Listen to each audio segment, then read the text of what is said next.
गरीब साध साध सब नेक हैं, आप अपनी ठोरे, जो सतलोक ले जाएंगे वो साधु कोई और।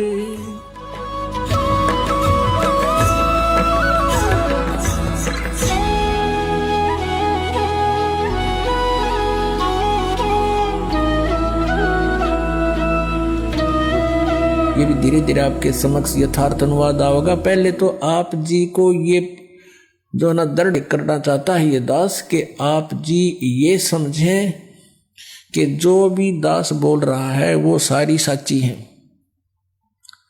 उसके बाद ये दास इन वेदों का जितना आवश्यक है उनका अनुवाद करेगा। और पहले आपको इसलिए इन्हीं के अनुवादित वो दिखाए जा रहे हैं मंत्रों के अनुवाद के, ताकि कोई आपको भ्रमित ना कर दे कि न्यू कह कि रामपाल ने संस्कृत ना आती।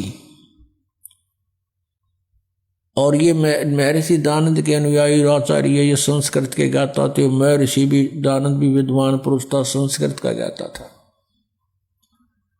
वो सही समझा है उन्होंने, वेदों का ठीक अनुवाद कर रखा है।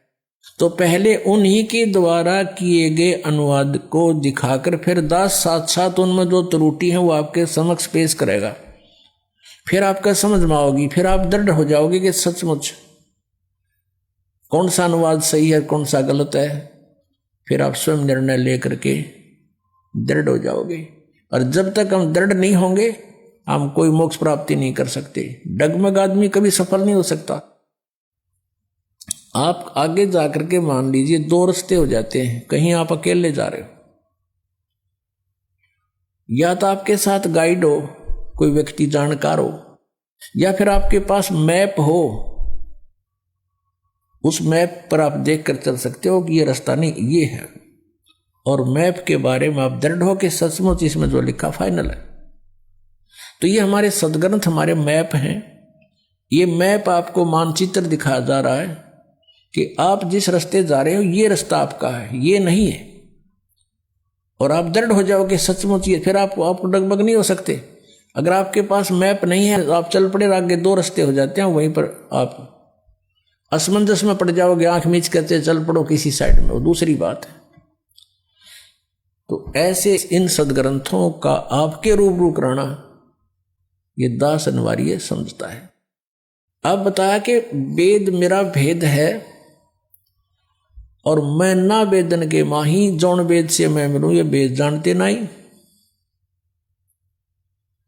अब जैसे गीता जी अध्याय नंबर 4 के श्लोक नंबर 32 में कहा कि वो परमात्मा ने अपने मुख कमल ते जो वाणी बोली, सच्चिदानंद घन ब्रह्म ने, यानी उस परम अक्षर ब्रह्म ने जो अपने मुख से वाणी बोली, उसमें बहुत विस्तार के साथ इन धार्मिक अनुष्ठानों की जानकारी दे रखी है। उसको चौथे अध्याय के 34वें श्लोक में श्रीमद् भगवत गीता में कहा कि गीता ज्ञानदाता ये काल श्री कृष्ण जी में बढ़कर बोल रहा है, इसमें प्रवेश करके बोल रहा है कि उस ज्ञान को तू, वो तत्व ज्ञान है, उस ज्ञान को तू तत्वदर्शी संतों के पास जाकर समझ। उनको दंडवत प्रणाम करने से, कपट छोड़कर उनकी सेवा प्रसन्न करने से, सरलता पूर्वक प्रसन्न करने से वो तत्वदर्शी संत तुझे परमात्म तत्व का ज्ञान कराएंगे जिसको गीता ज्ञान दाता भी नहीं जानता। वो तत्व ज्ञान है जो सच्चिदानंद घन ब्रह्म की वाणी में है, सच्चिदानंद घन ब्रह्म के मुख से निकली है। यानी उसी परमेश्वर ने आके ये सच्चाई हमें बताई है कि तुम कौन हो, तुम कहां से आए हो, कौन परमात्मा है, तुम साधना क्या करते हो।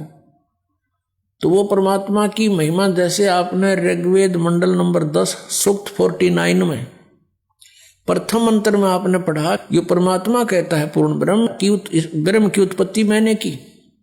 और ब्रह्म ने फिर आगे मेरी महिमा, क्योंकि ब्रह्म के अंदर परमात्मा ने 5 वेद फीड कर दिए थे, जैसे एक मोबाइल से दूसरे मोबाइल में ट्रांसफर कर दी जाती है पूरा का पूरा मैटर, फिल्म की फिल्म पूरी। ऐसे परमात्मा ने 5 वेद इसके अंतःकरण में फैक्स कर दिए थे वहां से। और फिर जैसे समय आने पर अपने आप मालिक के नियमानुसार इसके अंदर से श्वासों के माध्यम से वो सारे बाहर आगे प्रकट हो गए। अब अगर आज से 50 वर्ष 20 वर्ष 40 वर्ष पहले ये दास ये बताता कि परमात्मा ने इसके कंप्यूटर में इसके काल के अंतःकरण में वो चारों वेद भेज दिए और फिर समय आने पर उसको आदेश अनुसार प्रक्रिया मालिक ने ऐसी की कि उसके श्वासों से आप निकले बार, तो ना दच्चो या बात। आज सारा यकीन होगा, विश्वास होगा आपको, क्योंकि आजकल आप जो टेक्निक देख रहे हो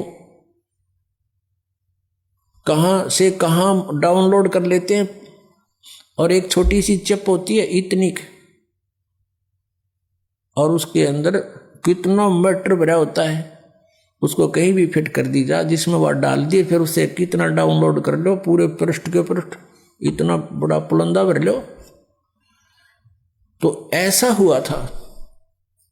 तो इसने जब देखा कि डाउनलोड इसने किया बाहर अपने कंप्यूटर से अंतःकरण से, तो पढ़ा के ऊपर जो 5वां वेद था सूक्ष्म वेद, उसमें तो सारी जानकारी है।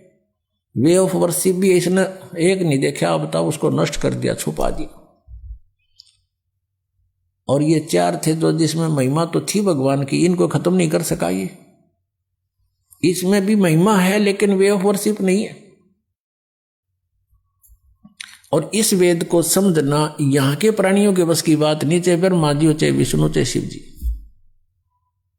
ये भी वेदों को नहीं समझ सके।